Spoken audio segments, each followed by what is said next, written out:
Friends, now let us discuss about the de Morvie's theorem. De Morvie's theorem is not new for us because we have used it in complex numbers. De Morvie's theorem is nothing but de Morvie's theorem signifies that cos theta plus I sin theta whole to the power n is equal to cos n theta plus I sin n theta. Now let us prove this de Morvie's theorem by three different cases. Case first, when n is a positive integer. When n is a positive integer, by actual multiplication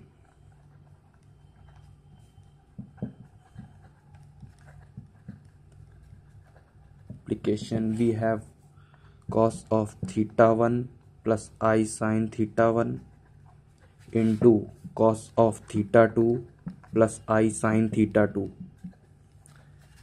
and when we open the brackets we get cos theta 1 cos theta 2 minus sin theta 1 sin theta 2 plus I sin theta 1 cos theta 2 plus cos theta 1 sin theta 2. Now it would become the formula of cos of theta 1 plus theta 2 plus I sin of theta 1 plus theta 2. Similarly, if we take more than two angles, we would get cos of theta 1 plus I sin theta 1 cos of theta 2 plus I sin theta 2 cos of theta 3 plus I sin theta 3, and when we open the brackets we will get cos of theta 1 plus theta 2 plus I of sin theta 1 plus theta 2 within bracket, and cos of theta 3 plus I sin theta 3 in other bracket. And now when we open the brackets we would get cos theta 1 plus theta 2 plus theta 3 and plus I sin theta 1 plus theta 2 plus theta 3. Now in the next step, if we proceed, if this process continues, if we proceed this process up to n such factors, we would get cos of theta 1 plus I sin theta 1 cos of theta 2 plus I sin theta 2 and up to so on, cos of theta n plus I sin theta n. And now when we will open the brackets we would get cos of theta 1 plus theta 2 plus up to so on theta n plus I sin theta 1 plus theta 2 plus up to so on plus theta n. And by putting theta 1 is equal to theta 2 up to so on will be equal to theta n, so we get that cos of theta plus I sin theta to the power n is equal to cos of n theta plus I sin n theta, and which is proved by the first case where when n is a positive integer.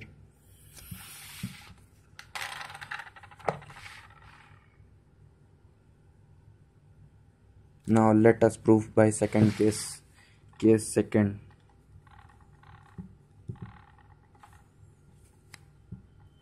when n is a negative integer.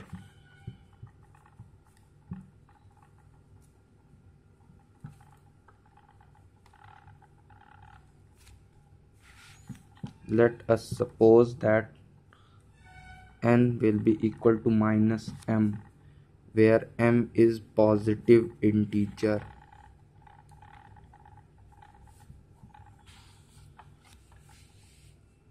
Now from here we get that cos of theta plus I sin theta whole to the power n will be equal to cos theta plus I sin theta whole to the power minus m, and it would be equal to 1 upon cos theta plus I sin theta to the power m.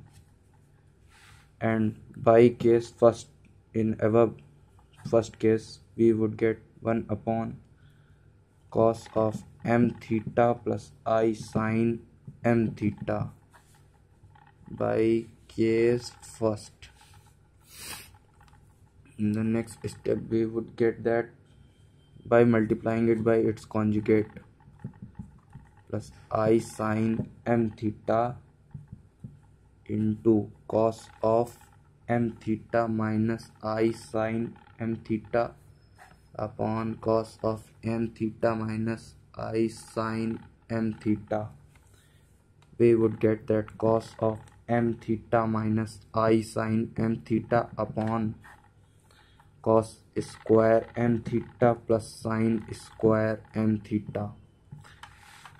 Now cos of m theta minus I sin m theta, and it would become 1 because cos square theta plus sin square theta is equal to 1.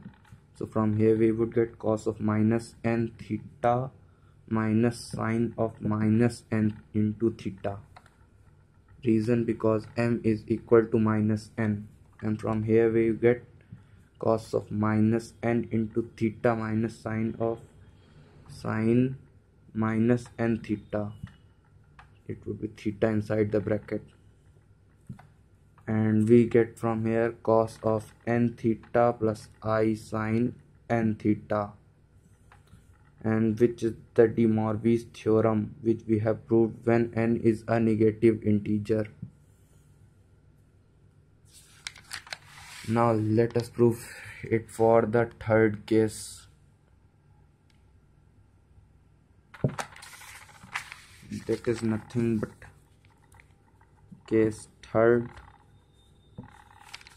when n is a fraction. When n is a fraction, positive or negative.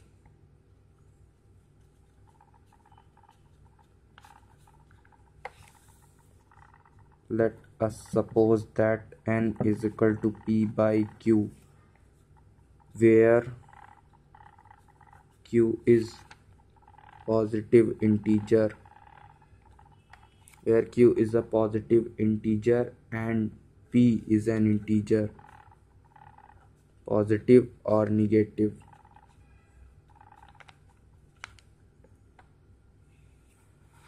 Now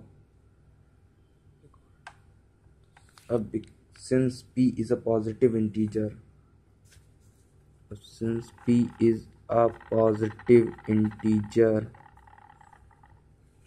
so that from case first we would get that cos of theta by q plus I of sin theta by q whole to the power q will be equal to cos of theta into q into theta by q plus I sin I into sin of q into theta by q.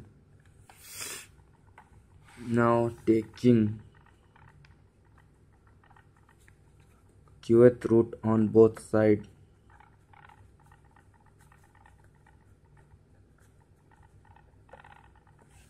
we get that cos of theta by q plus I of sin theta by q as one of the value of cos theta plus I sin theta whole to the power 1 by q. Now raising each of these quantities to the pth power, we get cos of theta by q plus I sin theta by q to the power, which is the value of cos theta plus I sin theta whole to the power p by q. Now by case first and second, we get that cos of theta by q plus I sin theta by q whole to the power p will be equal to cos of p theta by q plus I of sin p theta by q. As p is negative or positive integer, therefore we get that cos of p theta by q plus I of sin q theta by q. Oh sorry, it's p theta by q is also one value of cos theta plus I sin theta whole to the power p by q. That is, we get that cos of n theta plus I of sin n theta, which is one of the value of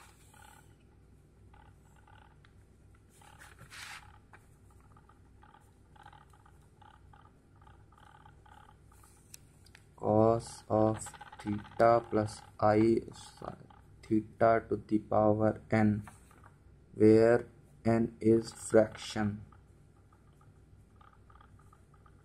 Thus de Morvie's theorem is proved for the third case where n is a fraction, either positive or negative.